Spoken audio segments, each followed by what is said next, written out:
감사드립니다. 오늘 성경 본문은 고린도 후서 12장 19절에서부터 21절까지의 말씀이고 요절은 19절입니다. 너희는 이때까지 우리가 자기 변명을 하는 줄로 생각하는구나. 우리는 그리스도 안에서 하나님 앞에 말하노라. 사랑하는 자들아, 이 모든 것은 너희의 덕을 세우기 위함이니라. 아멘. 오늘 본문 19절에서 바울이 고린도 교회 성도들에게 덕을 세우기라는 말을 합니다. 그래서 이 시간에는 덕을 세우기라고 한 것에 대해서 말씀하려고 합니다. 우리 믿는 사람들에게 필요한 것이 무엇일까요? 그것이 바로 덕을 세우는 것입니다. 사랑하시는 성도 여러분, 우리가 이것을 기억하고 덕을 세우는 사람이 되어야 합니다. 왜냐하면 베드로후서 1장 4절과 5절에서 덕에 대해서 이렇게 말씀하시고 있기 때문입니다. 이로써 그 보배롭고 지극히 큰 약속을 우리에게 주사 이 약속으로 말미암아 너희가 정욕 때문에 세상에서 썩어질 것을 피하여 신성한 성에 참여하는 자가 되게 하려 하셨느니라고 하면서 그러므로 너희가 더욱 힘써 너희 믿음의 덕을 덕의 지식을 이라고 했습니다. 이처럼 우리 믿는 자들에게 걸맞는 삶이 덕이 있는 삶입니다. 따라서 덕을 버린 삶은 그리스도인으로서 합당치 못한 삶입니다. 그러면 바울이 고린도 교회 성도들에게 어떻게 무슨 덕을 세우라고 한 것일까요? 이것에 대해서 바울이 10장에서부터 오늘 본문까지에서 쭉 덕스럽게 처신해야 할 것에 대해서 언급을 합니다. 이처럼 우리 그리스도인들이 가져야 할 덕이 여러 가지입니다. 덕 있는 삶이 쉬운 것이 아닌데 그래도 우리가 덕의 사람이 되어야 합니다. 그리고 바울은 고린도 교회 성도들이 가져야 할 덕에 대해서 대우해야 할 사람을 대우하라고 10장 2절에서 말하고 있습니다. 그리고 바울은 자신에게 못되게 하는 자들에 대해 10장 3절에서 육신을 따라 싸우지 않겠다고 합니다.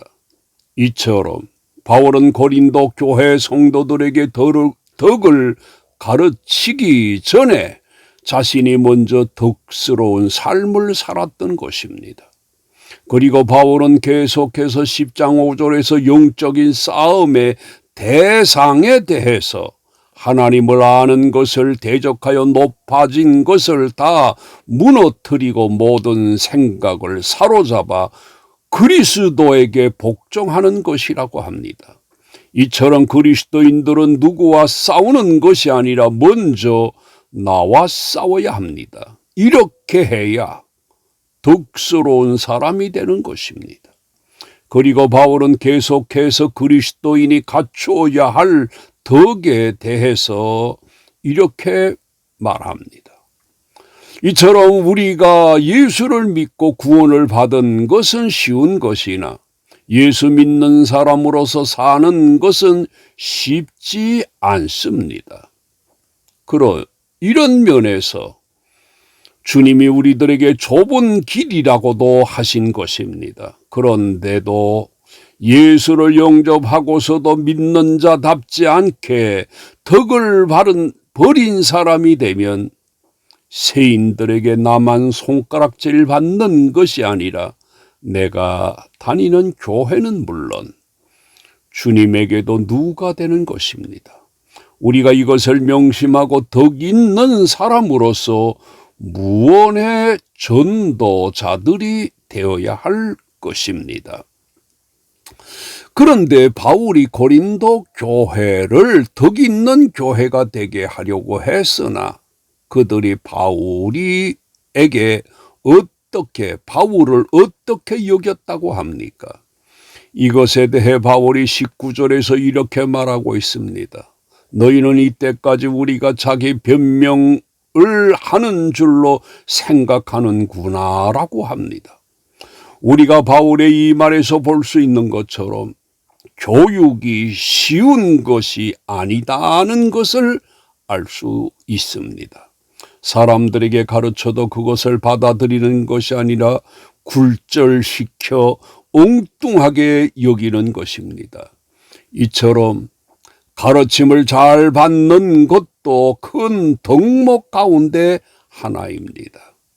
그리고 덕망은 이런 사람들에게서도 드러나게 되는데 바울에게서 이것이 나타나고 있습니다. 사랑하시는 성도 여러분, 저와 여러 성도님들이 이렇게 되도록 하십시다. 덕스럽지 못한 사람들에게도 덕의 사람이 되는 것입니다.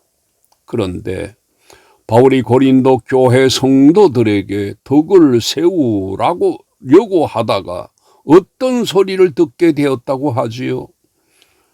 19절에서 너희는 이때까지 우리가 자기 변명을 하는 줄로 생각하는구나 라고 한 말에서 볼 수 있는 것처럼 오해를 받은 것입니다.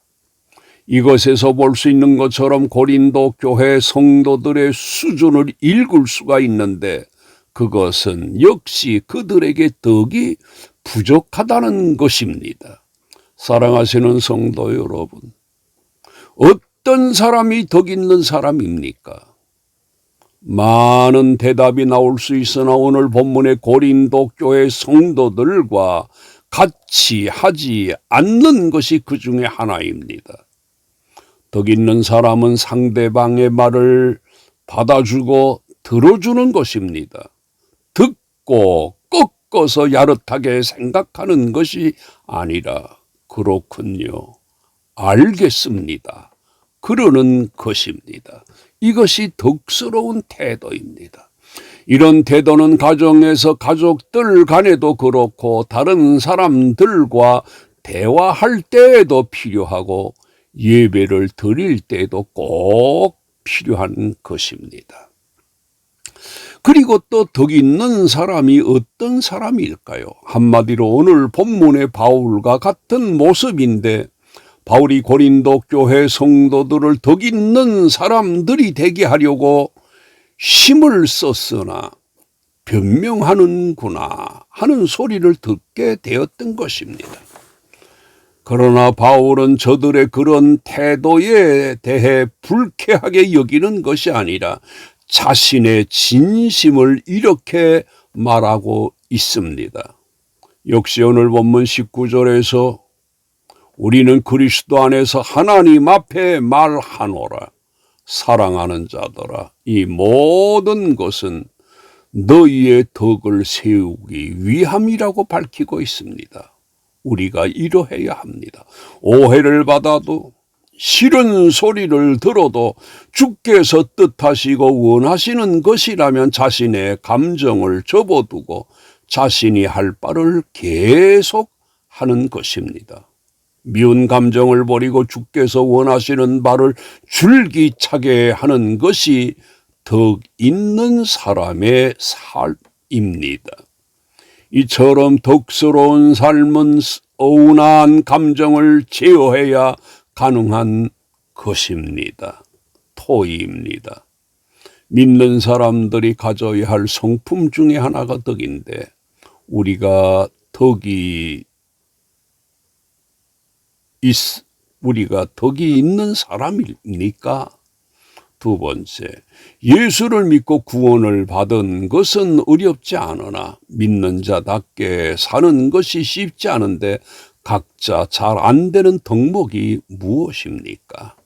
결론적으로 그리스도인답게 삽시다. 그것이 덕 있는 생활입니다. 바울은 덕에 대해 여러 가지를 말하는 중에 10장 17절 18절에서 자랑하는 자는 주 안에서 자랑할지니라. 옳다 인정하심을 받는 자는 자기를 칭찬하는 자가 아니요 오주 주께서 칭찬하시는 자니라고 합니다. 그리고 바울은 사역을 하면서도 이렇게 하였던 것입니다. 11장 9절에 또 내가 너희와 함께 있을 때 비용이 부족하였으되 아무에게도 누를 끼치지 아니하였음은 마게도냐에서 온 형제들이 나의 부족한 것을 보충하였음이라.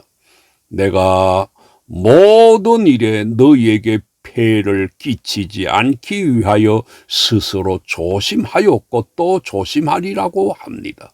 이처럼 주의 사역의 방법도 덕이 빠져서는 안 되는 것입니다. 이처럼 모두들 덕의 사람, 덕스럽게 일하는 사람들이 되시기를 주의 이름으로 축원합니다. 하나님, 우리를 부르시고 하나님의 자녀가 되게 하심을 감사드립니다.